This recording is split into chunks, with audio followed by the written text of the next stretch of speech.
Class 12 economics का lesson number 4 का ये आप सिलेबस के आधार पे, क्वेश्चन पैटर्न के आधार पे ये पहला क्वेश्चन जो हम लोग डिस्कस करेंगे। कोई भी साल के लिए हो सकता है, 23, 24, 25, 26। आप इसको समझ लोगे तो आप जिस साल के लिए अप्लाई करना चाहते हो इसको कर सकते हो। हर साल का जो है एक सजेशन आएगा, जैसे कि 23 का सजेशन आ चुका है, ठीक है, ये वाले वीडियो में। लेकिन हर साल का अलग अलग सजेशन आएगा, आप सर्च कर लेना। सर्च का क्या है कि आप इकोनॉमिक्स लिखो और एमएम सर लिखो, आपको यूट्यूब में दिखा देगा। ये जो हम लोग डिस्कस करने वाले हैं इस टॉपिक पे, जो कि नाम है आपका लॉ ऑफ वेरिएबल प्रोपोर्शन, जो आपका एग्जाम में आता है। वेस्ट बंगाल काउंसिल ऑफ हायर सेकेंडरी को हम लोग फॉलो कर रहे हैं और ये आपका क्वेश्चन है। किसी साल इंपॉर्टेंट हो सकता है, किसी साल नहीं हो सकता, लेकिन हम लोग पढ़ेंगे इसको और इसको यहीं पर जितना जल्दी हो सकता है याद कर सकते हैं। चलिए, पहला आंसर को देखिए। आंसर को देखिए, एग्जाम में जो है ना आपका 8 क्वेश्चन आता है, लॉन्ग आंसर क्वेश्चन। और मेरा अभी तक का पढ़ाने का जो एक्सपीरियंस है और जो स्टूडेंट मुझे मिले हैं ना, वो अच्छे अच्छे लिखने वाले भी स्टूडेंट का ना क्वेश्चन छूट जाता है। क्यों?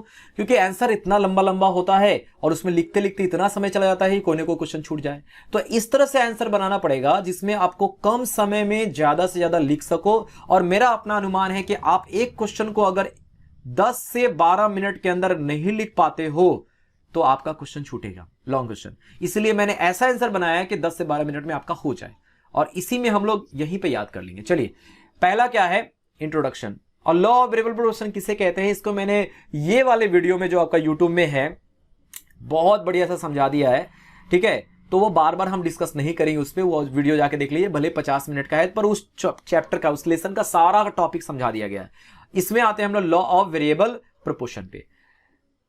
क्या कहते हैं, किसे कहते हैं लॉ ऑफ वेरिएबल प्रोपोर्शन? देखिए, किसी भी फॉर्म में अगर हम किसी एक कारक को बढ़ाए तो 3 प्रकार से हमें क्या मिलता है? प्रोडक्शन मिलता है, ठीक है। तो देखिए, उत्पादन के कारक को परिवर्तन करें तो कुल उत्पादन की इकाइयों में विभिन्नता देखी जाती है और वो लॉ ऑफ वेरिएबल प्रोपोर्शन के रूप में दिखाई देता है। और ये किसे कहते हैं वो यहां पे दिया हुआ है। देखिए, टॉपिक को कैसे चेंज करना है ताकि नंबर ज्यादा आए। पहले इंट्रोडक्शन दिया हमने, थोड़ा सा लिखा, फिर हम क्या देंगे? लॉ ऑफ वेरिएबल प्रोपोर्शन किसे कहते हैं, डेफिनेशन दे देंगे। तो अगर हम किसी शॉर्ट रन में, शॉर्ट रन देना जरूरी है क्योंकि शॉर्ट रन में ही होता है, उत्पादन को बढ़ाने के लिए अन्य कारक को हम स्थिर रख देंगे और केवल एक कारक को ही परिवर्तन करें तो कुल उत्पादन यानी टोटल प्रोडक्ट जो है शुरू में क्या होगा? बढ़ती दर से मिलेगा, फिर घटती दर से क्या होता है? बढ़ता है, यानी टोटल प्रोडक्ट तो बढ़ेगा, पहले बढ़ती दर से बढ़ेगा, फिर घटती दर से बढ़ेगा और अंत में क्या होगा? नकारात्मक रूप से घटने लगेगा, जिसे ही कहते हैं लॉ ऑफ वेरिएबल प्रोपोर्शन। ये मैंने समझा दिया है आपको पूरा अच्छा तरीके से। फिर कहता हूं कि आंसर लिखते समय ये यहां देखिए कलर का मैंने यूज किया है, ब्लू कलर से ये लिखेंगे, बीच बीच में जो इंपॉर्टेंट है उसको ब्लैक कलर से लिखने की कोशिश करेंगे तो आपको नंबर ज्यादा आएगा। और नहीं भी होता है तो अंडरलाइन जरूर कीजिए कि ये चीज इंपॉर्टेंट है, ठीक। अब कुछ चीजों को मान के हमें चलना पड़ेगा लॉ ऑफ वेरिएबल प्रोपोर्शन में। वो क्या है? देखिए, एग्जाम में ना पॉइंट ज्यादा रखिएगा, नंबर ज्यादा आता है। ज्यादा लिखोगे, पॉइंट ही नहीं दिखेगा तो फिर नंबर नहीं आता है। तो चलिए हम लोग इसको पॉइंट में डील करते हैं। पहला क्या है? एजम्पशन। 4 अजम्पशन है। पहला क्या है? यह सिद्धांत कहां पे लागू होता है? शॉर्ट रन प्रोडक्शन में होता है, ठीक है। दूसरा, इसमें केवल कौन सा कारक चेंज होगा? एक ही कारक चेंज होगा, ठीक। फैक्टर प्रोडक्शन कितने होते हैं? 2 होते हैं, क्योंकि शॉर्ट रन है तो 2 ही होगा। फिक्स्ड होगा एंड वेरिएबल फैक्टर होगा। एक ही प्रकार के टेक्नोलॉजी का क्या होना चाहिए? प्रयोग होना चाहिए। ये 4 एजम्पशन हो गया, याद आराम से हो जाएगा। तो देखिए, कुछ भी हार्ड है इसमें याद करने में। इंट्रोडक्शन थोड़ा सा बता देंगे, लॉ ऑफ वेरिएबल प्रोपोर्शन का जो डेफिनेशन है उसको बता देंगे, और अजम्पशन ऑफ ये हो गया, ये हमने बता दिया, ठीक। अब हमें क्या करना है? ये इसमें डायग्राम बनाना बहुत जरूरी है, बिना डायग्राम का आपका नहीं होगा। तो डायग्राम इसको हम कितना जल्दी बना सकते हैं, क्योंकि इसमें शेड्यूल तो हमको बनाना नहीं है, तो कोई भी अगर संख्या लिखते हैं तो कोई प्रॉब्लम नहीं है। यहां पर बस डायग्राम में वो 3 चीज दिखना चाहिए, जो इंक्रीजिंग रेट है, डिक्रीजिंग रेट है और नेगेटिव रेट है, ठीक है। ये अधिक दर से प्राप्त होगा, कम दर से प्राप्त होगा और नकारात्मक दर से प्राप्त होगा। तो चलिए इसको हम लोग बनाते हैं। कैसे बनाएंगे? ये जो मैंने ये बनाया है ना यहां पर, इसी चीज को मैं आपको बनाकर दिखाऊंगा और आप कॉपी कलम लेके बैठो तो आपको भी क्या होगी? आसानी होगी। चलिए क्या करेंगे? सबसे पहले स्केल लेंगे। चलिए स्केल लिया। स्केल से क्या करेंगे? यहां पर एक लाइन खींचेंगे और स्केल में देखिए 1-1 सेंटीमीटर का दूरी दिया रहता है, तो वैसे ही करेंगे। यहां पर मैं 1 सेंटीमीटर का, चलो यहां पर हमने दूरी ले लिया, इतना दूर तक, ज्यादा कम जो भी हो। अब इसको थोड़ा सा हमने बढ़ा, इसको सीधा करके, और फिर हमने यहां पर दूरी ले लिया।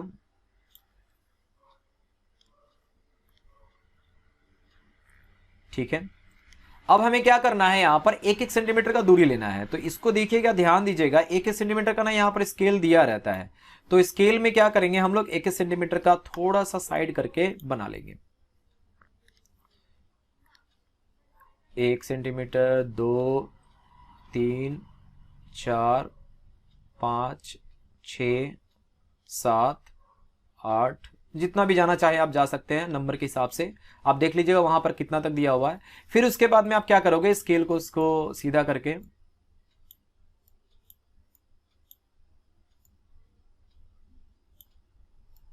नीचे में भी 1-1 सेंटीमीटर का क्या लेंगे, दूरी लेंगे। ये 1 सेंटीमीटर, 2, 3, 4, 5, 6, थोड़ा सा गड़बड़ हो सकता है, मैं लैपटॉप पे बना रहा हूं तो गड़बड़ हो सकता है, तो आप थोड़ा ध्यान से बनाइएगा, ठीक है। ये हो गया हमारा ये। अब देखिए यहाँ पे हमने क्या करना है, यहाँ पर अपना वो जो नामकरण है वो कर देना है। ओ से ओरिजिन, ये एक्स हो गया, ये वाई हो गया, ठीक है। अब यहाँ पे क्या करेंगे, हम इसको अपना से ऐसे ऐसे कर लेंगे, थोड़ा सा स्केल भी से सहायता से करेंगे तो और अच्छा होगा। और देखिए जल्दी बनाने की कोशिश कीजिएगा, ठीक है, जितना जल्दी बनाएंगे उतना अच्छा होगा। 1 2 3 4 5 6 7 8 9, ठीक है। थोड़ा इसको बढ़ा देते हैं। उसके बाद में यहाँ पर भी वैसे ही 1 2 3 4 5 6 7 8 9 तक। अब देखिए यहाँ पर जो नंबरिंग मैंने किया है वही नंबर बैठा देंगे यहाँ पर। यहाँ पर देखिए 20 से लेके 160 तक दिया है मैंने, तो वैसे ही कर दीजिए आप भी। यहाँ पर 20 और लास्ट वाला 160 होगा। फिर यहाँ पर 1 2 3 9 तक तो हो ही गया है। अब यहाँ पर देखने वाली बात क्या है, आपको 2 लेना है, एक तो 3 लेना है और 6 और 7। यहाँ ध्यान लिखिएगा 3 6 एंड 7। इसमें क्या करेंगे, एक लाइन हम लोग खींचेंगे। फिर से स्केल चाहिए।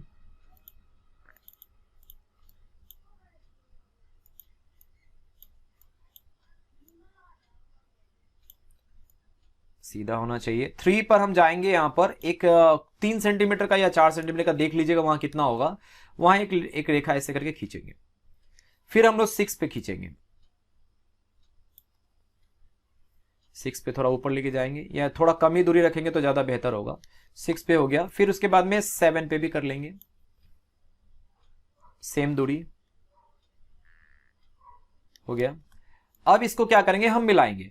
मिलाने का तरीका क्या है, देखिएगा यहाँ पे जो हम मिलाएंगे ना, यहाँ पर तो चूंकि इंक्रीजिंग रेट दिखाना है हमको, तो यहां पर जो ढाल होगी ना वो थोड़ी खड़ी सी ढाल होगी। ये थोड़ी क्या होगी, खड़ी ढाल होगी यहां से यहां तक। फिर इसके बाद इसको मिलाएंगे ना तो थोड़ी सी धीमी ढाल होगी, मतलब ढाल थोड़ी सी कम दिखाना है हमको। फिर उसके बाद में इसको मिलाते हुए इसको क्या कर देना है, नीचे करना है। तो आपका 3 स्टेज आ जाता है, स्टेज 1, स्टेज 2 और आपका स्टेज 3 आता है। अब इसमें क्या करेंगे, हम लिख भी देंगे कि हमारा क्या क्या है। पहला हमारा ये स्टेज कौन सा था, ये था आपका इंक्रीजिंग रिटर्न टू स्केल। नहीं, इंक्रीजिंग रिटर्न टू स्केल तो नहीं था, वहां पर इंक्रीजिंग रेट था। देखिए यहां पर इंक्रीजिंग रेट है, तो यहां क्या लिखेंगे हम लोग,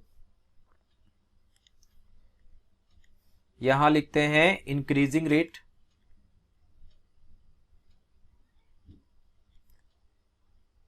ये क्या कहलाएगा आपका, डिक्रीजिंग रेट से बढ़ रहा है, डिक्रीजिंग रेट। और इधर क्या कहलाएगा आपका, नेगेटिव रेट। ये हो गया आपका नेगेटिव रेट से घट रहा है। तो देखिए ये बनाने में आसानी है, आप कोशिश करना कि 12 मिनट के अंदर इसको पूरा ये भी बनाना हो, उसको लिखना भी है। तो ये हमने बना दिया, बिना डायग्राम का आपका नंबर नहीं आएगा, इसलिए डायग्राम बनाना बहुत जरूरी है। ये देखिए डायग्राम मैंने यहां बना दिया है, जो लिखा हुआ है उसको भी हम लोग क्या करेंगे, थोड़ा सा देख लेंगे। ये टीपी है यानी कि टोटल प्रोडक्ट हो गया, और ये सब हो गया, लेबर हो गया। यहां पर आप टोटल प्रोडक्ट वगैरह दे देंगे। कंक्लूजन क्या देखेंगे, यहां पर देखिए, अतः शॉर्ट रन प्रोडक्शन के अंतर्गत अगर एक इनपुट वेरिएबल को क्रमशः बढ़ाया जाए तो क्या मिलता है, हमें मिलता है तो उत्पादन के कितने चरण आते हैं, 3 प्रमुख चरण आते हैं, जिसके अंत में मालिक को क्या होता है, हानि होना पड़ता है, यानी कि टीपी घट रहा है यहाँ पे। तो ये जानना क्या है, जरूरी है। क्लियर हुआ। अब इसमें एक चीज आप अपना से बढ़ा सकते हैं, बढ़ाने के लिए मैं कह सकता हूं कि 3 स्टेज आता है, तो यहां पर लिखेंगे stages in law of variable proportion. First stage second stage और थर्ड स्टेज, लेकिन फिर वही है, लंबा आंसर हो जाएगा। ठीक है, तो ये चीज बनाना जरूरी है और ये 3 स्टेज को आप क्या करेंगे, लिखेंगे। क्लियर हुआ? तो ये आपका हो गया लॉ ऑफ वेरिएबल प्रोपोर्शन। आशा करते हैं कि आपको समझ में भी आ गया होगा और साथ में आपने बनाया भी होगा। मिलते हैं फिर दूसरे वीडियो में, दूसरा क्वेश्चन का चर्चा करेंगे। Thank you.